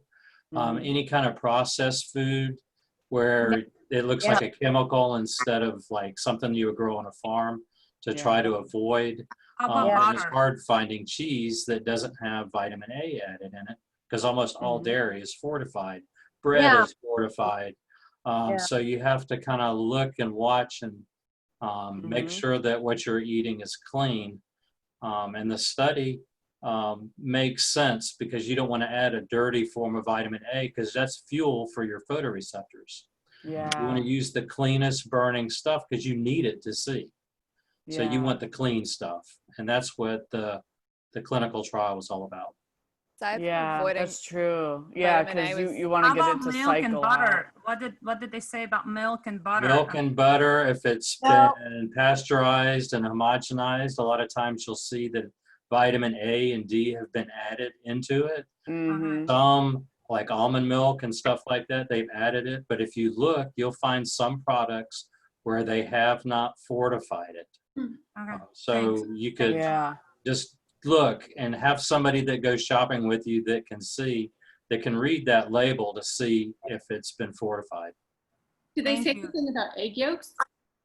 I think egg yolk has so much vitamin A in it. I switched to egg whites, and it sucks because I love egg yolk, but I've been having a really good time switching to egg whites, or just going to Costco or whatever and buying just little cartons of egg whites. And they've been doing studies right now where they're thinking that adding turmeric might actually be helping eyes. So I've been adding turmerics into my eggs, and you'd be surprised that it doesn't really taste bad at all. They also did some clinical studies where they found that people who ate at least 1 or 2 dishes of a fatty fish per week, they're doing clinical trials right now of that. So try to eat tuna or salmon once or twice a week has been helping to slow the degeneration of macular degeneration. So I've been eating salmon and tuna once a week. So they're actually doing a clinical trial right now where having less than 1,200 milligrams of omega-3s and DHAs, less than that, daily or every other day, is going to help slow our degeneration. no more than that, because you know, I just want to also chime in, like tomorrow's 8 early session on Stargardt disease, having a doctor and a researcher there, these are also good questions to throw at them too. yes, yeah, for So- real. You want their input, you know. Well, Yeah. that seems like a good stopping point for us this evening. I just want to thank you all so much for joining us and for participating in Visions. Be sure to register tomorrow for our 11 a.m. session. That's Eastern time. If you did it already, and we look forward to seeing you then. So thank you all so much again. It was great hearing from you, and we look forward to seeing you all tomorrow. Thank you. Okay. Thank you. Bye, everybody. Bye. Bye, everyone. Bye. Bye. Have a good night. You too.